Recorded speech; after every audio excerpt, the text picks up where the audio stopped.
Hello, everybody. Welcome to another Happy Wednesday. I'm glad to be here with you on this Wednesday, and I'm glad that we switched to Wednesdays. I got to tell you, it's working better for my schedule. Welcome to the Extraordinary Talk Show, where we talk about things that you maybe just haven't thought about before. And like I say every week, I'm not here to tell you what to think. I'm trying to get you to think for yourself. And because of that, and not only because of that, I ask that you please not believe a word that I say. I want to give you ideas. I want to give you new things to think about. I do not want to tell you what to think about those things. I want you to think about them for yourself. Plus, I also know that I can't teach you anything, that you can only learn from yourself.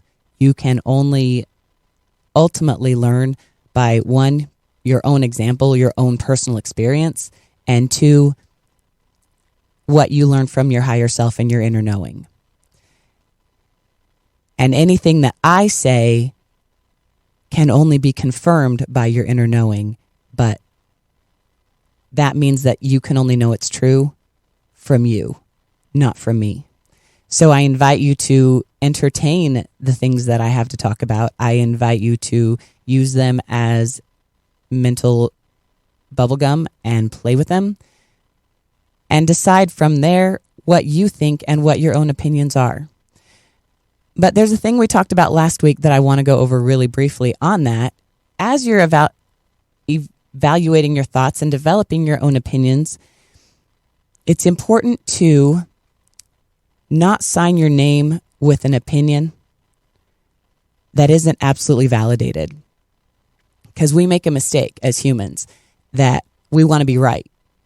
And so when we think that we're right, boy, we cling to that. It feels so good to be right. And we want other people to know that we're right. And we make that being right about that thing part of our identity. We sign our name with it. And then when we find out we're not right, it's really, really hard to walk back on that. You got to eat a lot of crow. And I don't know about you, but I don't like to eat crow. So as I evaluate and develop my own thoughts and opinions, I also keep in mind that everything that I now believe to be true is very, very different. Very, very different from everything that I believed to be true 10 years ago. And there were things that I was absolutely signing my name with 10 years ago. And it was really, really difficult for me to walk back on a lot of those things personally, privately, and publicly. Meaning that there were a lot of things that I had to change my own idea and my own belief on. And that was really difficult. But in the long run, the way better choice. And there were things that I had to publicly state. I used to say this, now I say this. There were people I had to apologize to because I was not kind to them based on beliefs that I had. And when I came to understand new beliefs, I realized that I owed an apology to those people. And that's what I mean by having to walk back on your opinions and your ideas and your beliefs. I don't mind giving an apology when an apology is due. And I hope that I can always admit when I am wrong. But the point is, I've learned now as I'm learning new things to be careful what I sign my name with. To be careful when I find something that I believe is true, it's actually possible to disassociate an idea, even an opinion or a belief, from my ego, that the two of them do not have to be connected, that I can have an idea and a belief and that it can change without affecting my ego, that my ego still stays the same, or maybe even hopefully improves in its own way. So what I'm saying is think for yourself, think carefully for yourself, and when you decide what values to live by and to sign your name by, do that carefully and do that. But do it carefully and be willing to admit when you're wrong, because every single one of us is at some point, even me, even when I'm wrong about it. So this week I want to talk to you about a fun conversation that I've had in a few different places with a few different people, and it comes down to consent. And we talk about consent a lot in the media today and in public today, and it has a lot of meanings. And obviously, one of the most ways that when we talk about make sure you get consent, one of the main ways we're talking about is before adult activity or sexual activity. And that's very critical and holds a very, very important part in the informed consent conversation. The opposite side of consent, I think that we don't talk about, or that maybe we gloss over because of exactly what it is assuming. It's easy to avoid getting consent when we assume that we have it. One example of this that I think is a pretty colorful example, my friend Danny talks about consent within ethical non-monogamy. And if you're familiar with ethical non-monogamy, you can break that down into non-monogamy means it's a relationship between people who have decided that they are not going to be monogamous. That within their relationship, they choose, just like how at your house you can decide what the monopoly rules are. Like if you pass go, you get $500 instead of $200. That's your house rule. If you land on free parking and you get all the money in the middle, that's your house rule. That rule is not actually in the books. That's a rule that you made up. And you get to make up your own house rules for Monopoly, and you get to make up your house rules for how your relationship is. And that can be a romantic relationship or otherwise. But every relationship is different. Every relationship is unique. Whether it's a friendship, a platonic, it could be a platonic nesting partner, or any kind of different relationships. Within that relationship, you set your own rules, you set your own guidelines, and the beauty of it is that you get to do that. And some people choose to be monogamous. In fact, some people would say it's not a choice. They would say it's who they are. It's part of what they're driven by, and that they have zero desire to be other than monogamous. And then there are other people who would say that it is not their choice to be non-monogamous, that they are polyamorous, and that they cannot limit their love to only one person. And we can have another top discussion another day about how much of that is a choice and how much of that is what is driven within you. The point being, within your relationship, if you choose to be non-monogamous, it needs to be discussed and made as part of the house rules. And that's why we call it ethical non-monogamy, because a lot of people, when you hear the term non-monogamy, the first thing you think of is cheating. And it's not that, because cheating is when you break the rules. But if you've written your house rules to say these things are okay and appropriate, that's not cheating. That's not breaking the rules. And that's when you have ethical non-monogamy, because everyone is agreeing and it's ethically above board. Now, where my friend Danny takes that one step farther is to ensure that it's consensual ethical non-monogamy. And you might assume that ethical non-monogamy should automatically be consensual. And that is where consent mixes up with assuming. It is important to not merely assume that your relationship or the relationship of someone that you're talking to is ethical non-monogamy unless you know that everyone involved in that relationship is consensual and informed to what they're agreeing to and what they're going along with. And here we talk about consent versus assuming. It's so easy to get consent for the simplest things. And when I say consent, I want to actually stretch that to confirmation. For example, I might call up my friend and say, hey, I'm going to come to your house. I'm going to be there at this time. I'm planning on bringing these things. And maybe my friend didn't need to know that. Maybe my friend was already expecting me. Maybe we've already had a kind of conversation And maybe if I show up, my friend won't mind with even if they don't know I'm coming ahead of time. And I can assume that it's okay for me to show up. Chances are it is. However, it doesn't hurt to get a simple clarification, confirmation, consent. You can call it a CCC. And in fact, there's other words you could substitute in there that would also start with C. But instead of assuming,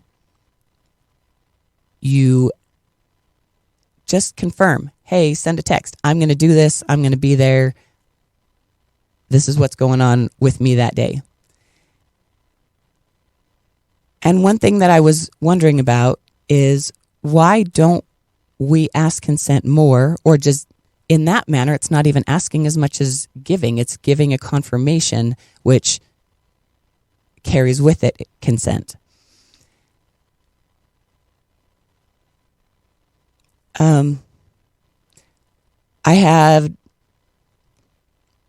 You might have an example, same thing of wanting to go over to a friend's house, and you might want to assume that it's okay, and maybe it's a friend that you've always assumed before, and so you've always thought it was okay, but maybe you feel like you should just confirm that it's okay, and you kind of find yourself in that middle place. And here's where you get to choose, do I assume that it's fine for me to show up, or should I get some confirmed clarification and consent?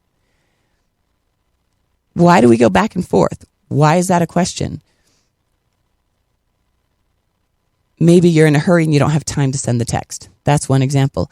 But are you avoiding getting your confirmation of and clarification of consent ahead of time because you're afraid of rejection? And I think that that's where we as humans often choose to assume rather than get consent, is because we're afraid of rejection. And this comes back to basic human need, that it's our human need to be accepted. And what I've learned is the more I accept myself and the more I love myself inside, the less external acceptance I need. And in fact, the external acceptance really doesn't do anything for me other than pat me on the back in the moment anyway, because when it comes down to it, what really matters is how much I love myself and how much I accept myself. But in working with other people, we have to get acceptance from other people. And it can be scary to ask for consent for those things. And sometimes I think we just get so used to being afraid of rejection that it's easier to just assume rather than to ask for the consent that we're looking for, or give the confirmation that we want to give. And that can go either way. It can come down to if you're on a date and you want to hold this person's hand, and they're afraid of taking your hand because they're afraid of being rejected, and you're afraid of taking their hand because you're afraid of being rejected, so neither of you hold each other's hands. Well, in that way, no one has been rudely offended on, which is also good. But it puts us in a really weird place. And how do we get that consent when we're in that scary place where we are afraid of being rejected? It can be as easy as reaching your hand out and touching their hand with your hand. That's a socially acceptable touch. And they can pull their hand away if they don't want you to touch it. But you haven't grabbed them. You haven't forced them to do anything that they didn't want to do. On the other hand, you could also say, would it be okay if I held your hand? And it is surprising how positively people respond when you ask them verbally. And it's so easy to say, can I hold your hand? Yet at the same time, it's really hard to say, can I hold your hand? My challenge for you is to ask someone for verbal consent for something. As simple as holding their hand, as simple as, may I get the door for you? And sometimes, here's a trick, guys. People that might not let you do something if you just did it, They might not really like it if you just jumped ahead of them and opened the door, or if you just reached out and took their hand, and how do you know? If you ask them, if you make it a request, all of a sudden they feel more respected. All of a sudden they understand what it is that you are seeking from them, which makes it a whole lot easier to trust you. And then you receive not only consent, but also more enthusiasm. So test this yourself, because I don't ask you to believe anything I say. You will find that if you verbally request confirmation and consent, you will receive more excitement about the thing that you're asking for, as well as affirmation for the thing that you're asking for. So challenge your fears, challenge your rejection. And if you're in a situation where you're like, I wanna, how do I hold her hand? Can I put my arm around her? Should I get the door? Just ask. It's not that hard. It feels that hard when you're in that moment. But once you do it, you realize it wasn't that hard. And then by asking, I think you'll find you'll get an even better response than what you had expected. On the other hand, you might get a rejection. And a rejection can be a wonderful learning opportunity. So don't be afraid of rejection, because if you get rejection, then you actually get to experience it and you find out, guess what? It's not that bad. So my point there, to summarize, is the reason that we don't often ask consent, the reason that we often assume, is because we're afraid of rejection. And if you can get over your own fear of rejection and verbalize what it is that you're seeking, ask for a clarification, confirmation of consent, you'll be surprised at how well things go for you. And that can be in anything in your life. And from here, I want to jump to something that I talked about a little bit last week, but didn't go into too deeply. And I went into a little bit just at the beginning of the show. But I want to talk more about being right and being safe. Humans have two deep, deep needs: to be safe and to be right. And the thing is, to be physically safe preserves our body, and to be right preserves our ego. So you see why those two things stand up so important to us. Now, one thing that happens time and time again, you can see people sacrificing their own safety in environments that blow you away, that seem so odd. For example, cults.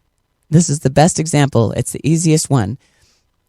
All of us have watched some type of cult story on TV or on a video, or hopefully in a class, and learned some of the things that make a successful cult. Not because we want to do that, but because we want to be able to avoid that.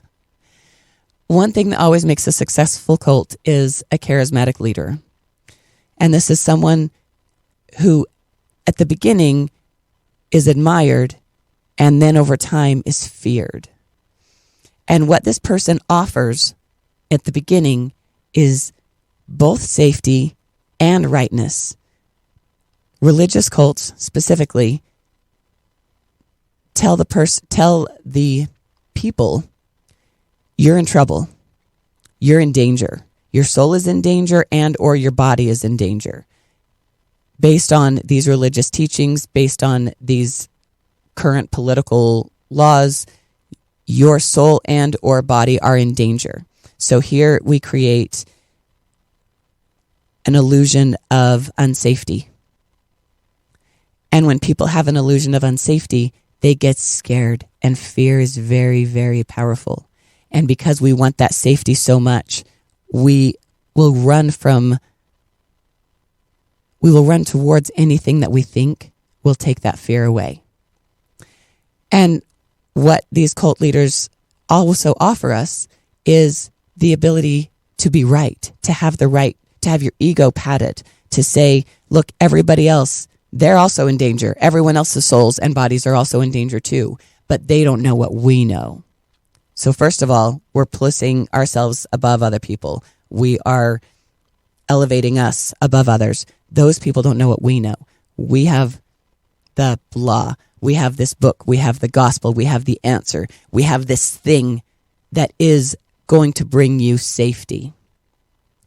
And by first creating the illusion of unsafety, the cult leader is then able to create fear and now can come in and give you those two things that you really want, safety and rightness. Because we're so right, we have the right thing, we have the answer, we have the way out of this. Everybody else doesn't. They have to answer to us. They have to answer to me, actually, Mr. Cult Leader, because I'm the only one who truly knows who really has the answer, which is why all you guys have to answer to me. So I'm the one who's right, and I'm going to tell you what's right. But I'm telling you what's right, guys. Now you're right. Because you listened to me and I was right, now you're right too. So you can be right. And because I told you what was right, now you can also be safe. And just like that, by creating fear, then creating the illusion of an answer that creates the illusion of safety, we now have a cult. People cling to being right to the very end.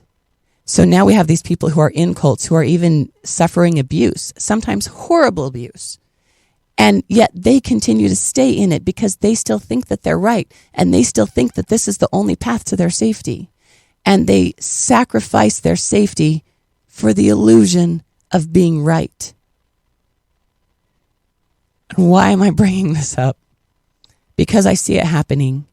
I've seen it in religions, and I've seen it in families, and I've seen it in economics, and I've seen it in politics.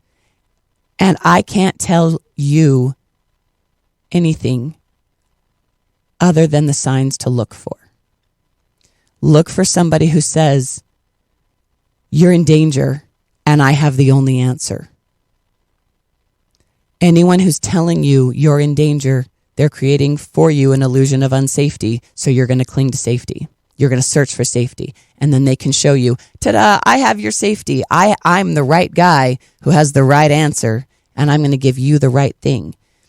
And now, because you think that you have the only right thing, that is the only thing that's going to bring safety, now you're signing your name with that. Now, and we've seen it happen by cult members in the past, they literally take it to their death. They sacrifice their safety for the illusion of being right. And that doesn't mean that there's not safety out there.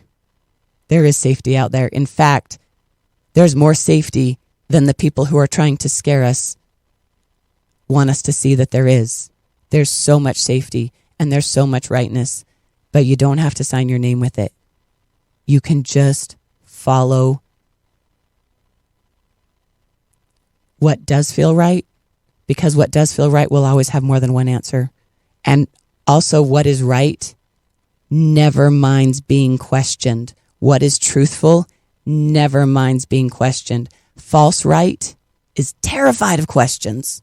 The thing that's standing up saying that he's right, the cult leader who says, I have the right answers, he's terrified of being questioned because he's terrified of being deposed, because he knows if you ask the right questions, you'll get the right answers and you'll find out that he isn't right.